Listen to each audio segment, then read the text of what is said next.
राजस्थान के किसानों की आय बढ़ाने की दिशा में केंद्रीय शुष्क क्षेत्र अनुसंधान संस्थान काजरी ने एक बड़ी उपलब्धि हासिल की है।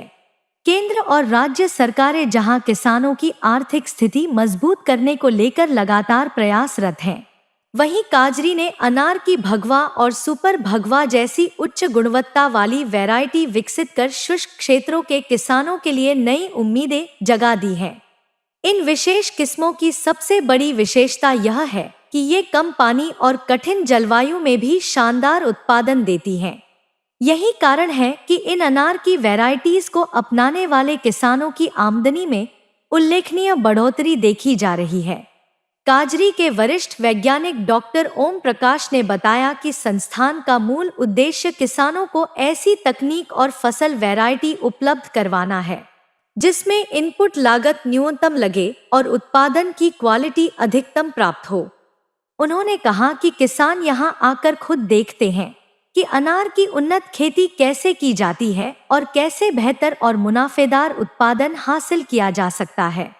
अनार की इन वैरायटीज की सफलता ने यह साबित कर दिया है कि वैज्ञानिक शोध और किसान हितैषी प्रयास मिलकर शुष्क क्षेत्रों में भी कृषि को सफल बनाते हैं। विशेषज्ञों का मानना है कि यदि इन किस्मों का विस्तार बड़े स्तर पर किया गया तो राजस्थान समेत देश भर के किसानों की आमदनी में और भी बड़ा सुधार संभव है। आइए जानते हैं इस बारे में डॉक्टर ओम प्रकाश मीणा का क्या कहना है, सुनते हैं उन्हीं की जुबानी। एक प्रोजेक्ट के दरमियान अनार पे रिसर्च चल रहा है। रिसर्च मेरा पोषक तत्व प्रबंधन है, मृदा वैज्ञानिक के तौर पे। तो अनार की सर यहाँ पे खेती वेस्टर्न राजस्थान में 2008-10 से ही स्टार्ट है। पहले तो कोई ऐसे ही इंट्रोड्यूस हो गया कि नई क्रॉप ठीक है, गुजरात या महाराष्ट्र कहीं से लेके आ गए। अब ये कॉमर्शियल लेवल पे हो रहा है सर, और इतने इसका एरिया दिनों दिन निरंतर बहुत ही स्पीड से बढ़ रहा है। बढ़ने के पीछे कारण ये है सर, ये इसकी जो आमदनी है इससे वो बहुत ही ज्यादा है। जो अपन बात करते हैं कि किसानों की दुगनी आय, दुगनी नहीं सर, इससे तो 4, 5, 10 गुना तक भी आय होती है। पर्टिकुलर ऐसे एरिया में जहां पे ऐसा पानी जो लवणीय अपन बोलते हैं खारा, जनरली 4 ठीक है ईसी तक अपन क्रॉप्स एग्रीकल्चर क्रॉप्स ग्रो करते हैं, लेकिन ये सर 10 ईसी तक भी रजिस्ट करता है ईसी को और उसमें प्रोडक्शन दे पाता है। बालोतरा इधर एरिया की बात करें तो उधर लवणीय सिंचाई का जल होने के बावजूद भी किसान लोग जहाँ कुछ भी नहीं होता है, खाली बरसात में वर्षा आधारित खेती होती है, वहां पे भी अनार दिनों दिन बढ़ता जा रहा है एरिया। तो आमदनी बहुत अच्छी मिल रही है किसानों को, इसलिए किसान उसको अडॉप्ट करते भी जा रहे हैं। लेकिन अडॉप्शन बढ़ने के साथ साथ कुछ खामियां भी साथ में होती जा रही है। ध्यान नहीं रख पा रहा है किसान, एक दूसरे को देख के कि आमदनी है तो ले लिया, प्लांटिंग मटेरियल भी अच्छा ले आते हैं। आजकल टिश्यू कल्चर का चल रहा है ट्रेंड, तो टिश्यू कल्चर का प्लांटिंग मटेरियल अवेलेबल भी है और अच्छा भी आता है।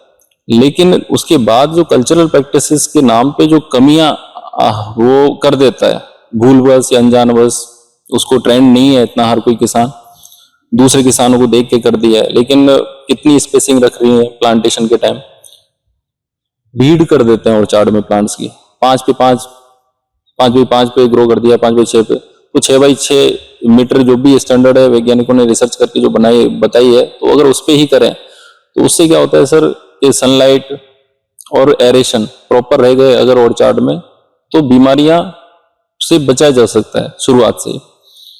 दूसरी उसके बाद जो न्यूट्रिएंट मैनेजमेंट के नाम पे वो फर्टिगेशन के थ्रू जो करता है, एनपीके, माइक्रोन्यूट्रिएंट, बाकी सब चीजें, स्प्रे भी, उससे पहले सर जो कंपोस्ट की बात आती है, क्योंकि ये है पश्चिमी राजस्थान का एक शुष्क क्षेत्र है, हाई टेम्परेचर की वजह से यहाँ पे ऑर्गेनिक कार्बन जो है वो बहुत ही कम उपलब्ध है। तो खाद एक ऐसा स्रोत है जिससे कार्बन बढ़ाया जा सकता है मिट्टी में, और कार्बन ही ऐसा एक एलिमेंट है जो बाकी न्यूट्रिएंट जो अपन फर्टिगेशन के थ्रू दे रहे हैं तो उसकी एफिशिएंसी बढ़ाए, उसको उपलब्ध कराए पौधे को। अगर कार्बन का प्रॉपर स्रोत काम में नहीं लिया है तो वहीं पे फेलियर होना स्टार्ट हो जाता है।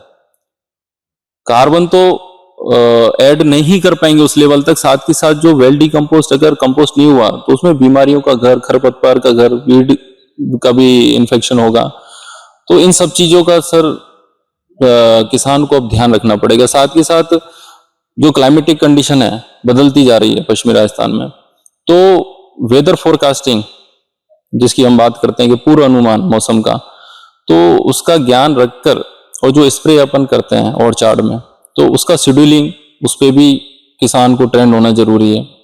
तो इन सभी चीजों का ध्यान रखना जरूरी है अगर आपको प्रॉपर एक्सपोर्ट क्वालिटी का अनार प्रोड्यूस करना है। सर हमारा काम है ट्रायल लेना, रिसर्च करना।